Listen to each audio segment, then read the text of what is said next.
No, Baba.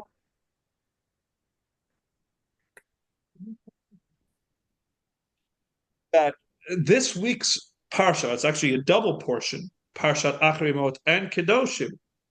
The second, the opening statement of the second parsha is so important. It always is. Somebody, interestingly enough, just asked me what my favorite Torah portion of the entire Torah is, because I got very enthusiastic when I was talking about this point that I'm about to talk about.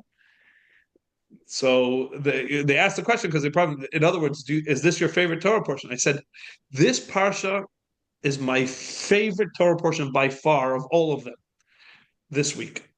Next week will be next week's Torah portion. Exactly. I knew it. Because ultimately the Torah is perfect. The Torah is perfect. And perfection means that it is always exactly right, not only in its whole, but in its parts. And this is exactly the right message, the perfect message that we need to hear for this week and this time, etc. Um, and and it talks about a point that society very much needs to learn today, which is that every single person out there with a megaphone, with their protests, with their flags, and with their righteous indignation, are all so sure that they are on the side of right. They are on the side of righteousness, and they are the saints, and everybody else are the devils. And this allows them to do some pretty heinous things in the name of righteousness, etc. Now, many of them have nefarious intent, and don't by no means to be naive about this. There are certain people that do this with really insidious goals, and then there are those that are, as we said, useful idiots or what have you, that truly believe they're on the side of the angels, and yet are promoting some pretty terrible things in the name of what they believe is the morality. And this ultimately speaks to the problem. Morality may not be, cannot be subjective. You cannot be, your heart, your mind cannot be the arbiter and the definer of what is in fact moral and right and correct and righteous.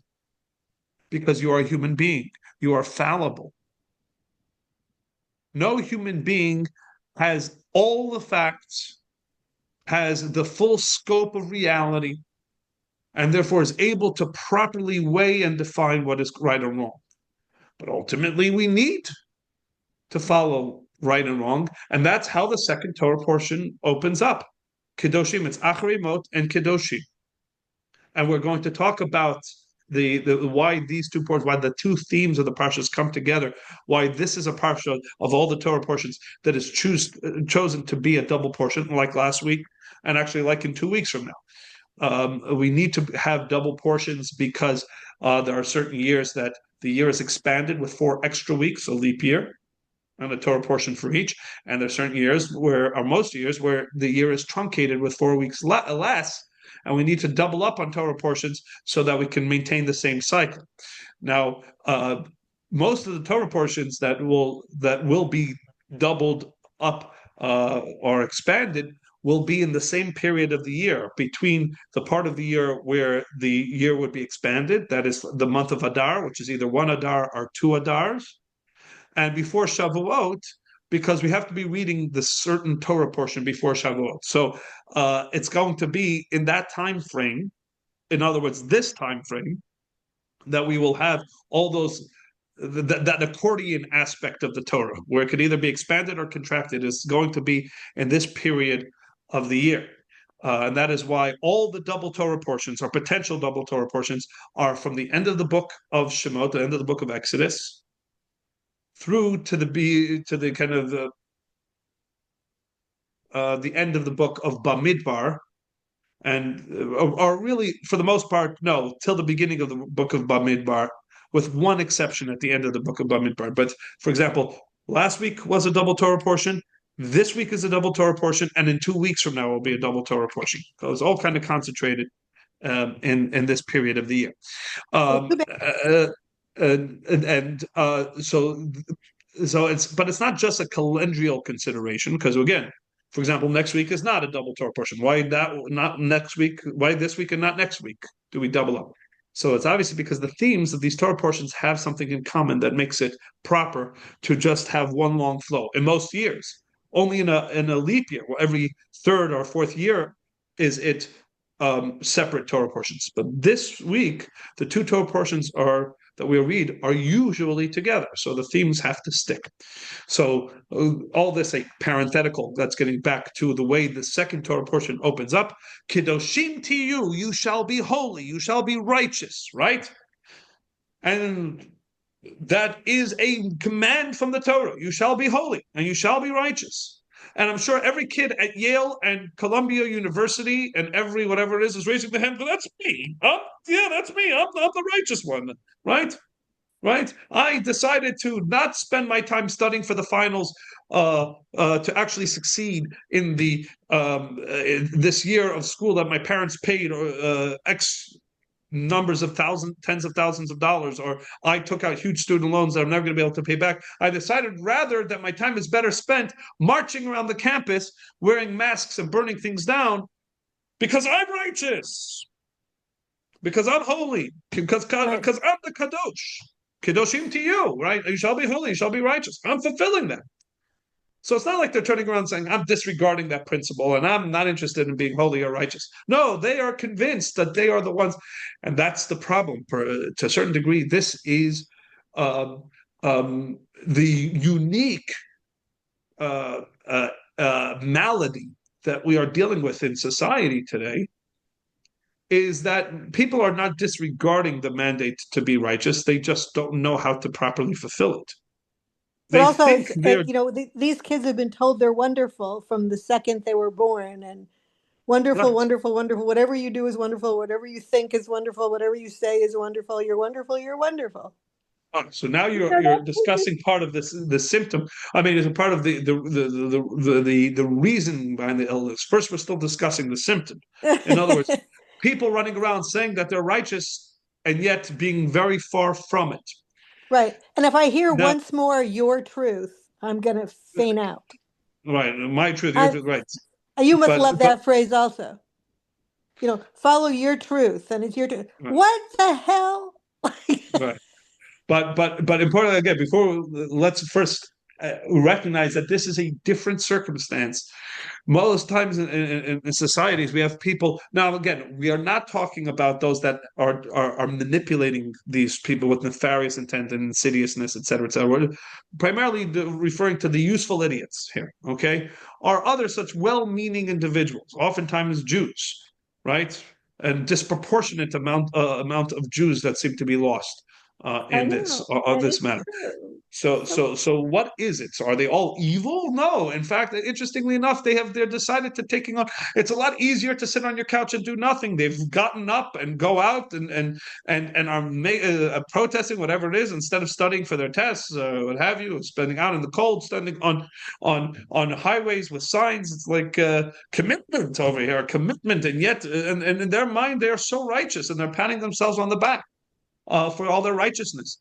So they, in their mind, they're fulfilling the first part of the mandate or the mandate in this the beginning of the parsha, except that just like another verse, they're missing the important second half, which then defines how to fulfill the first half. you mean anili mili uchani Nope, lets me money. nope. I'm talking about the verse that says "Letaken olam." Right. Oh, the Tikkun Olam. So many Jews are into Tikkun Olam. They think it's so important. And the way they think saving the whales, that's Tikkun Olam. Building houses in Crimea, the Tikkun Olam, whatever it is, they're doing such wonderful things. Except that in both cases, in that quote and in the quote of Kedoshim to you, there's a second half of the verse. And the second half of the verse is, in this case, Kedoshim to you, you shall be holy, because Ki kadosh ani, because I am holy, I. says God.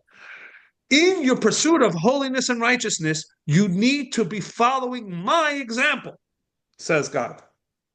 I am going to clarify and define for you what holiness looks like. First of all, how empowering of a statement is it that God is saying that I am not only informing you that you have the ability, but rather also the expectation that you shall personify me. You should be holy because I am holy. And that is the reason you should be holy, because you should be personifying me. That's how strong of a connection that we can have with God, to the point that we can be manifesting godliness, manifesting his divine holiness. This is very different than many other religions that believe that you and God have no relatability whatsoever, to the point that somebody needs to be in between, right? That's true. Judaism says the bond between us and God is so close that there's a piece of God inside each and every one of us, that it is an expectation that we should personify God, but also clarifies what it means to be holy in the way that God is holy. And if that's not clear enough, he goes to spell it out in this parsha. In other words, morality, righteousness, holiness, etc., is in this instruction manual known as the Torah. And that is how you are holy. And deviating from it is deviating from holiness.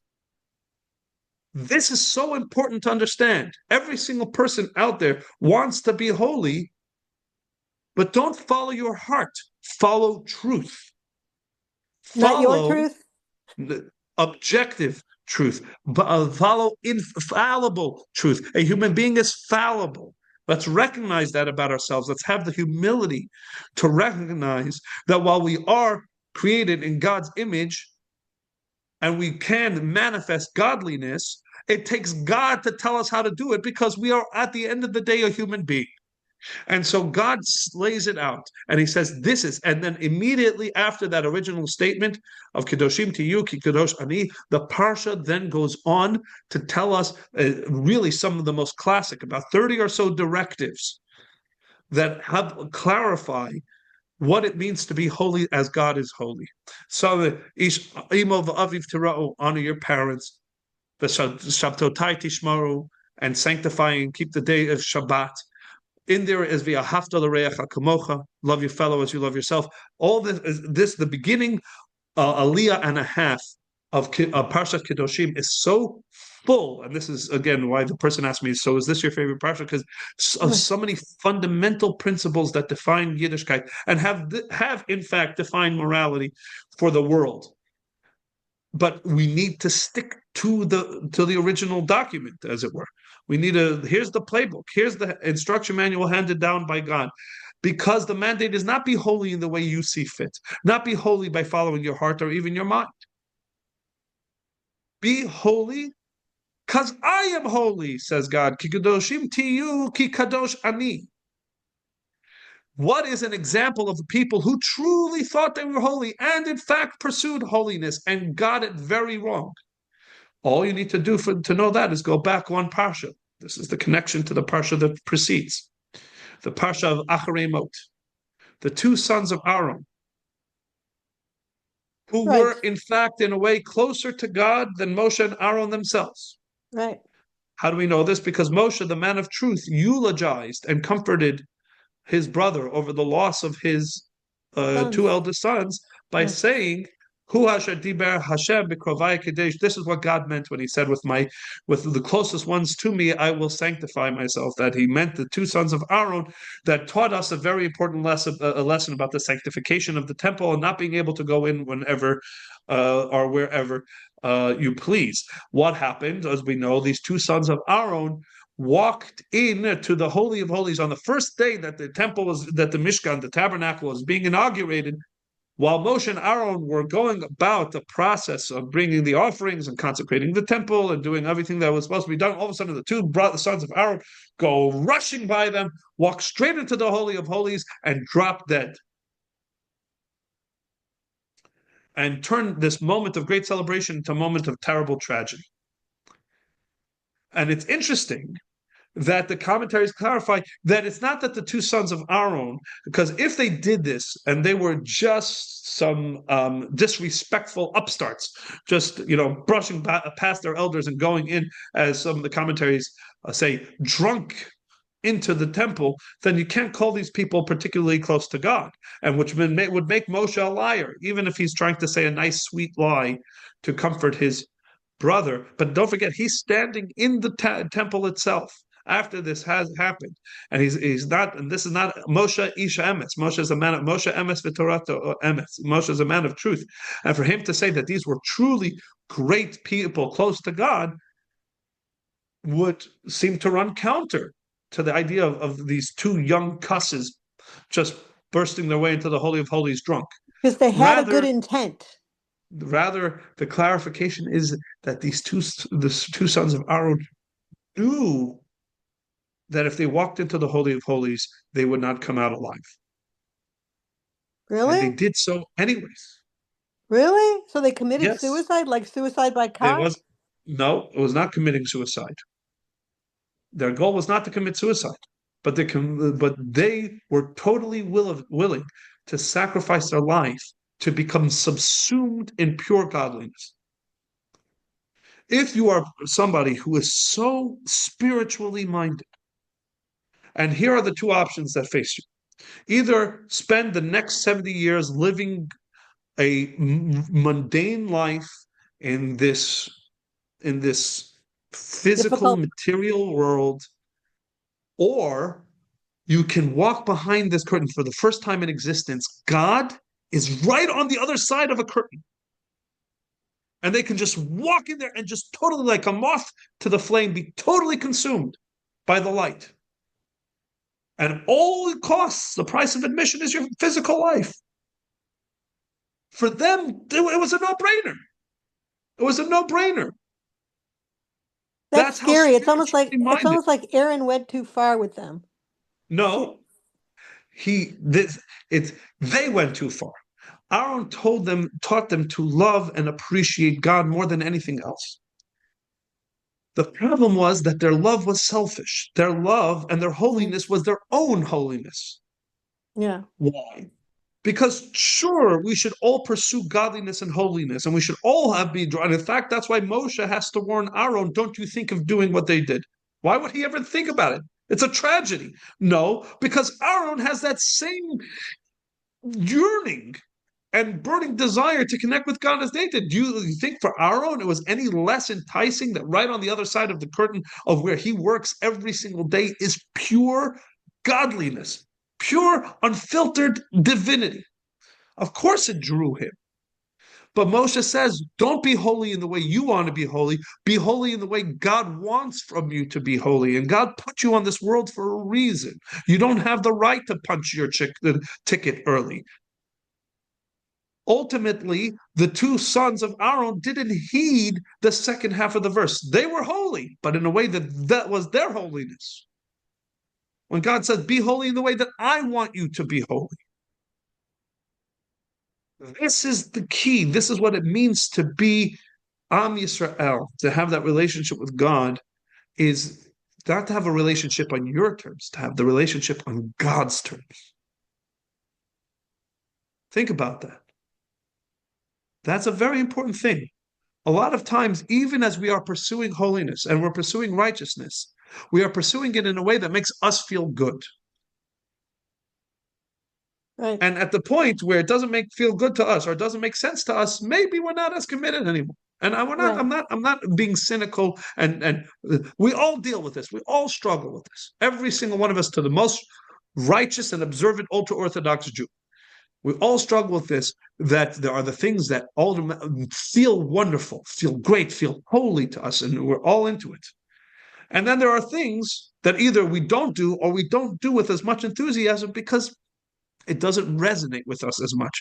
And the opening message of the second parsha of this thing is be holy in the way I will stipulate. God says, sometimes it will feel holy, sometimes it will feel great, sometimes it will feel righteous, and sometimes it just won't, because every single person is a little bit different. But thank God that none of us individually are the arbiter of what's right or wrong, and that God is. And that has to be the humbleness and humility that we approach the study of Torah, the commitment to observing the Torah, which is why we give a brit at 8 days old, because ultimately we make a point to this child. This is not yours to sit there and decide and conclude, yes, I'm in or I'm out. You're in. Yiddishkeit and what's right or wrong is not up to you. It's not up to any of us. Not up to the greatest of rabbis or the smartest philosopher.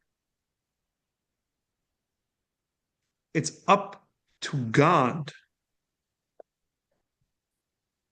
and only God.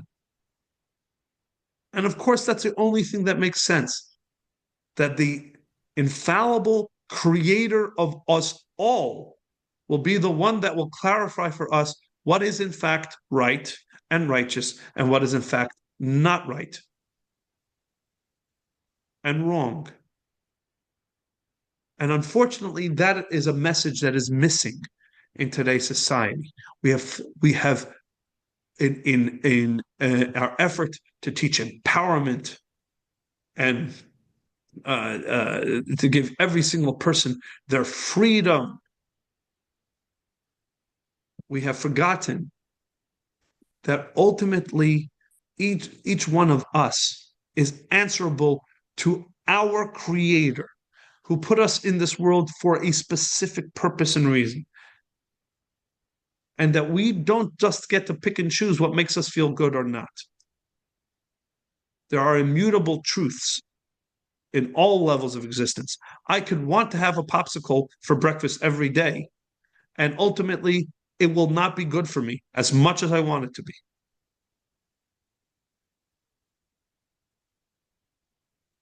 And there are immutable truths of reality, of physics, of in science, etc. So we expect that there should be any less objective, immutable truths about morality, what's right and wrong. You know what this reminds me of, Rabbi? The first time I met you, or the first or the second, you were talking about how people crave authentic Judaism. And I remember thinking, whew, who does he think he is? Like that was a long time ago. Yes, Like I and now totally what get have that you? now. See, that's the thing. I totally get Ultimately, that now. yeah. No, I think ultimately what is missing in society, what you see people yearn for is authenticity. As everything becomes artificial, right? As everything becomes artificial, and even our intelligence now has become artificial.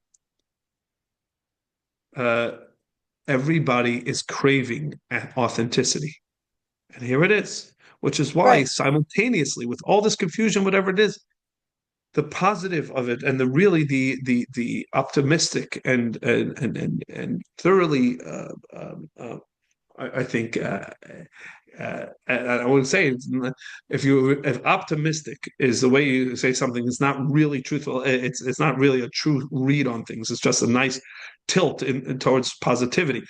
Right. Then I would call it realistic, but it really is a truly bright indication of with all everything that's going on, with all the craziness. Hillels and Chabads have never been fuller on college Amazing. campuses. Amazing. A wave of young people that have everything at their fingertips and yet choose to walk into a place that will teach them about Yiddishkeit, even if it comes with limitations and restrictions, and yet kind of to the point that Diane was making, that rules are not something to be brushed off and to be proud of saying, I'm free to do whatever I darn well please. No, we actually, all of us, would cherish the rules that would clarify for us what is the correct way to go. I pointed out at this point often. The Pirkei Avot says there is no one who is as free as the one who has accepted the yoke of Torah, which sounds like a counterintuitive statement because the yoke of something indicates, and the Talmud is specifically doing it to challenge you with this seemingly counterintuitive phraseology. A yoke seems to invoke slavery. And the fact is, the Torah does seem to tell us, do this, don't do this, don't do this. And you think that that is the opposite of freedom. So how can you say the freest person in the room is the one who follows the rules of the Torah? And the answer is, that would be restrictive if everybody is freely moving around wherever they darn well please. But what happens if the reality is that everybody's lost in a maze? And you ask people what they feel like kind of navigating life, they'll tell you, yeah, it feels a lot more like that. And so many people run around and they're going and they think they're heading in the right direction to only spend 20 years running in one direction to find that it is a dead end. And then they turn around and they go and they hope to not make the next mistake. And just everybody's wandering around the maze. Who is the freest guy in the maze? The one who knows the rules. The one with the roadmap that says, turn right over here, turn left over there, go straight over there, then turn right again. And they'll say, so somebody can scoff and say, aha, look at you. You're a fool. You're following a document that's telling you I could go whichever direction I want. And look, you're forced to go. No, you say, no, you're the fool because you're lost in the maze. And I'm navigating it because I've got from the one who's made this maze, I have been given the roadmap. So you can either choose to take it or leave it. But ultimately, if you all are pursuing that voice inside of you that says pursue righteousness, then here is the roadmap. Because what does righteousness look like? It looks like the way God says it's supposed to look like. Kedoshim tiyu ki kadosh ani. That's the message of the parsha. All right, everybody? We have to end a little bit early, but hopefully this is I think we got the point across, as it were. Set us up for the weekend. Thank you so much, Rabbi. Thank you, Rabbi. Shabbat shalom. Yeah, and sorry Shabbat for shalom. the barrage of texts that I sent you. Okay, I will. All right. Yes, no, yes, no, yes.